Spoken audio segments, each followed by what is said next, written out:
Hey guys, in this tutorial I'm going to show you how I made these wooden looking edible skis for this snowman cake that I made. The full snowman tutorial is on cakeheads.com if you're interested in that. Okay, for the skis I used gum paste. You could use pastillage, which may not be how it's technically pronounced, but that's how I pronounce it. Which dries even a little bit harder than regular gum paste, but regular gum paste will definitely do the trick. I like to use that nice when I use gum paste. Get it nice and moist throughout by just kneading it well before you start rolling it out. And then my pad slips around on me often, which drives me absolutely nuts. So if you can get a mat that has a self-grippy on the bottom, that would be brilliant.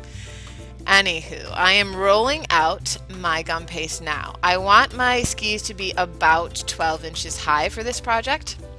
So, long, high, long, same thing. And I am keeping it relatively thick so that I can push this wooden skewer through it. Now, notice I didn't cut my piece first. I'm actually just pushing the wooden skewer through first, and then I'm going to cut my piece afterwards. That way I don't have to worry about getting my skewer perfectly down the center of my ski. I can just cut the skis out afterwards and it will work out well. I am just using my left hand to guide the skewer. I'm twisting it as I'm pushing it. I know it looks really weird and like it's all going to fall apart here, but it doesn't. It works out great, actually. I'm twisting it, you can see, as I'm pushing it, guiding it with my left hand to try and keep it going up through the middle of the piece of gum paste rather than poking out on either side. You definitely don't want it poking out on either side. So if it keeps poking out, then you're probably going to want to make your gum paste piece a little bit thicker so that you can get it in there a little bit more easily. Okay, leave a little bit left on the bottom edge, and then I just use my fondant smoother and go over the top of it. I'm pushing down and smoothing, and I'm getting rid of that line mostly. There's just a faint little bit of the line left when I'm done, but between our paint job and all, at the end you don't even notice the line. So just keep smoothing so that you can get it as smooth as possible. And then if you need to roll over it again with your roller, you can go ahead and do that. And then I'm going to get my ruler out. I have my quilting ruler here, which is indispensable to my happiness. If you know me, you know I'm in love with my quilting ruler. I definitely recommend one because you can see what I've just done there. I cut it and then I can use the edge to get it nice and smooth and straight.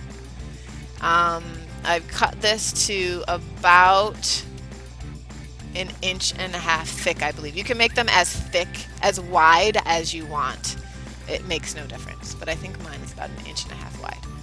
And I am using my pizza roller to just round off the top. Make sure when you make both skis that you round them off in the same fashion for each. And then just cutting off the bottom. When you add these skis to your project, I had mine at an angle, but because I've used gum paste, I can always cut an angle at the bottom of the ski later on after they dried. No big deal. I'm using my Cakeheads bench scrapers, which you can find and purchase on cakeheads.com, to help just shimmy up the sides and get them nice and straight again once I've moved this piece. Now I've got it on a big cardboard piece here so that it can dry. Here I've used a little bit of paper towel under the end to round it up. Just make sure you work fast because it will start getting wrinkly if you wait too long to add that paper towel in, because the gum paste is starting to dry as you work. Okay, for the paint job, I've let these dry for a couple of days. I'm using a mixture of Everclear. I started with white airbrush paint. So these are airbrush paints I'm using, AmeriColor airbrush paints. I added a little bit of ivory to the white, and then I thinned it out even more with a little bit of Everclear. So it's a little bit of a wash, like a wooden looking wash that I'm brushing over top of the gum paste. And you don't have to get this nice and even because obviously we know for the wood look, wood is not nice and even, right? So I did the top and this dries beautifully. It won't take that long to dry, maybe 10 minutes, maybe less. Make sure you just rub any powdered sugar off of your skis before you add the color because that could mess with your finish if you don't.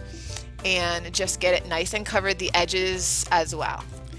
The reason I added white first is because I didn't want it to be straight ivory. I wanted to kind of dilute the ivory color a little bit. Now to the rest of that mixture, I just added one little drop of warm brown. And the skis are mostly dry here. They're not completely dry. It's not a big deal if they're not completely dry. I'm adding just a light layer and not even a full layer over top of the first color that I had with this warm brown mixed in. I'm definitely keeping it uneven on purpose and not giving it a full coverage because we don't want the whole thing perfectly even. We definitely want these to look like wood.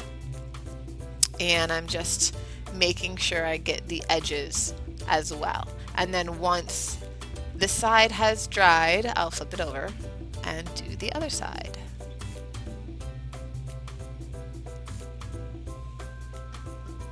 Okay, I've done both sides and they've completely dried. Now I'm taking some black petal dust and I am just dry dusting over the top of the paint job. I'm focusing on the edges and little areas. So you can see I did not get rid of any of the excess on my brush before I started brushing it on, and that gave me some concentrated black color in spots, which is good because that gives me a little bit more of that knotted wood look that I'm going for. So that's definitely okay to do. You can see it's a little bit more concentrated there in that one spot, but that's okay because it adds to the cool look of the wood. You could skip this step if you wanted to, but sometimes that extra little detail just really gives it just the look you were going for.